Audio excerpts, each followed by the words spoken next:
Look at Life presents by special permission, in a series of 4 films, an intimate picture of life in the Soviet Union today. This is the Soviet Union in the 51st year of the revolution. The Cathedral of St. Nicholas and the Resurrection, Leningrad.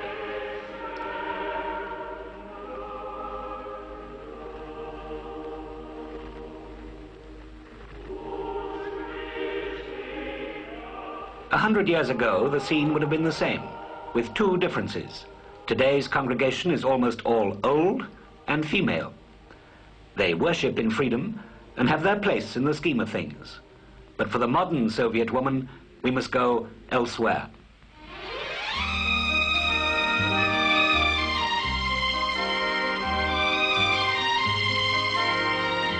A while ago, a Russian wedding took place in a registry office with a minimum of fuss. But the women got together and changed all that.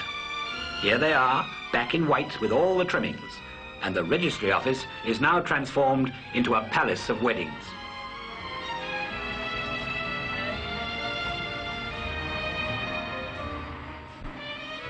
Every 20 minutes, the wedding march blasts out over the speakers, and it's another chap's turn for the high jump, for a life of bliss. Who gets this girl is clearly a lucky man. But she's lucky too, in a way.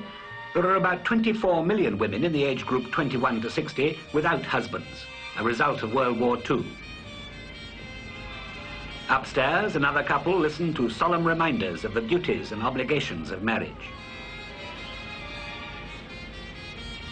Then the ring goes on, the right hand, and he will wear one too.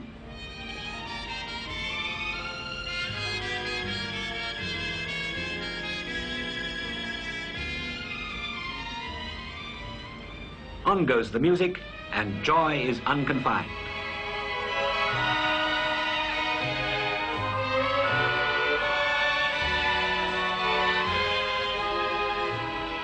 At the same time, the couple before process down the stately stairs of what was once a Tsarist nobleman's town house. And the couple before that leave for the wedding reception laden with flowers and good wishes.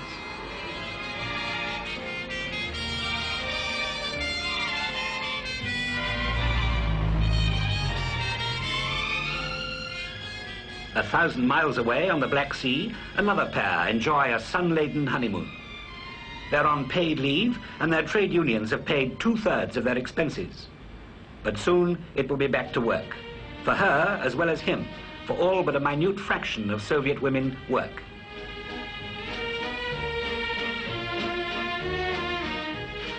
There is no sort of job, except the heaviest manual labor, that the women do not do, and they pride themselves on it. Ordinary factory work to putting an express train to rights. Not only in work, but in every sphere of life, economic, cultural, social, political, women are accorded equal rights under the Soviet Constitution. Minimum wage is about £5 a week for an office cleaner, for instance. For a famous actress like Maritskaya, the unpublished rewards are high indeed, as they are for leading scientists.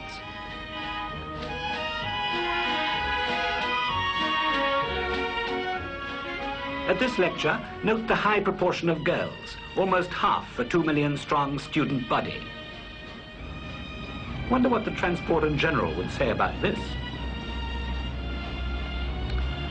There are some things a woman can do that a man can't.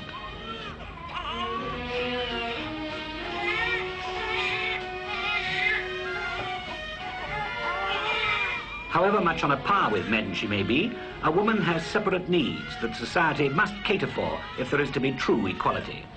And so the Soviet mother, among other benefits, gets 112 days paid maternity leave, with her job guaranteed when she returns to it. Even then, she will have free periods for feeding her child. Should she not want her child, then she may, her body is considered her own, abort it. This is the abortion ward of a Moscow maternity home. But abortion is wasteful of health and time. Improved methods of birth control are reducing the numbers. Divorce. Lenin spoke of its disgusting formalities. Engels said that if it was only moral to marry for love, it was only moral to stay married for love. So, it's only necessary to prove that your marriage has broken down. No alimony unless there are children. She is an equal, not a chattel.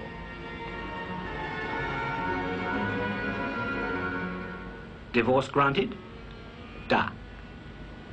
Siberia, and a building site typical of thousands throughout the Soviet Union, and the women outnumber the men.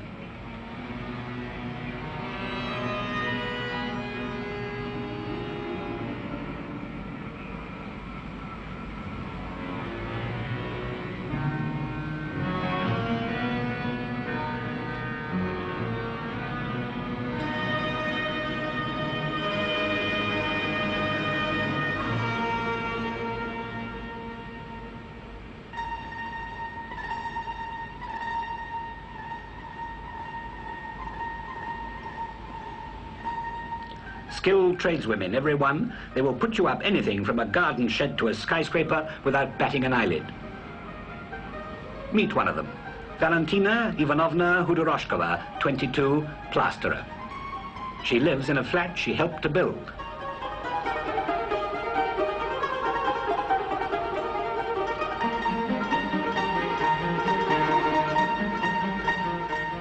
She shares the two-room apartment with her husband and son. Generally, she gets home first, changes, and goes out to the shops. She earns in rubles £16 a week, her husband, a metal worker, £24. But this is worth much more than its sterling equivalent. For one thing, rents are rarely more than 10% of income, and income tax is almost non-existent. In the state shops, all food prices are pegged, and basic foods are cheap. There's plenty to eat for everyone, but not a great deal of variety, fresh vegetables especially scarce.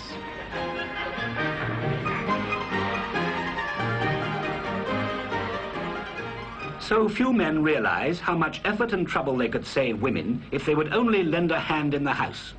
Well, Lenin said that, and Kennedy is doing his manly best to live up to it.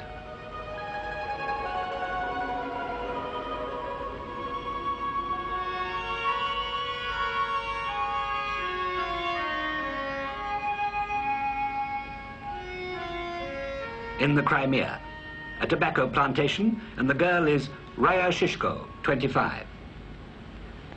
In a way, this is the most typical job for a Soviet girl. More than half of all working women are on the land and outnumber the men. Leading the team is Matriona Afanasyanova of Dovichenko, heroine of socialist labor. Raya shares half a small house with her mother.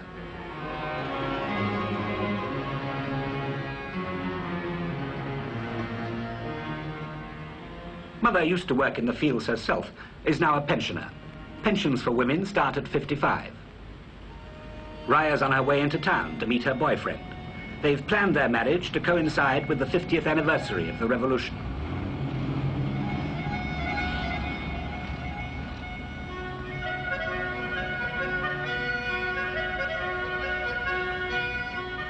Gregory works in the docks, driving a crane.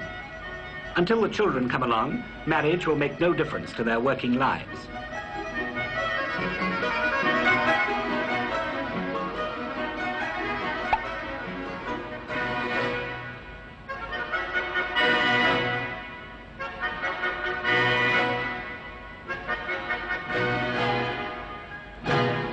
Another celebration in the Moscow flat of Alla Vasilyevna Naiseva, mother of two, director of a mighty textiles plant, who still hasn't learnt to down neat vodka without shuddering. Alla is now 35 and is holding down one of industry's plum jobs.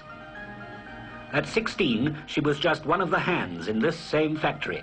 She went to night school, qualified as an instructor, became a manager, took a degree in engineering, and is now at the top with a car of her own and a 3-room flat. There's nothing special about Alla. Nearly 3 out of 5 of all those in administration and the professions are women, and she enjoys no special privileges, must queue in the shops with the rest. At least they're open in the evenings, a blessing for women with both jobs and families to worry about. Life has not been easy for Soviet women.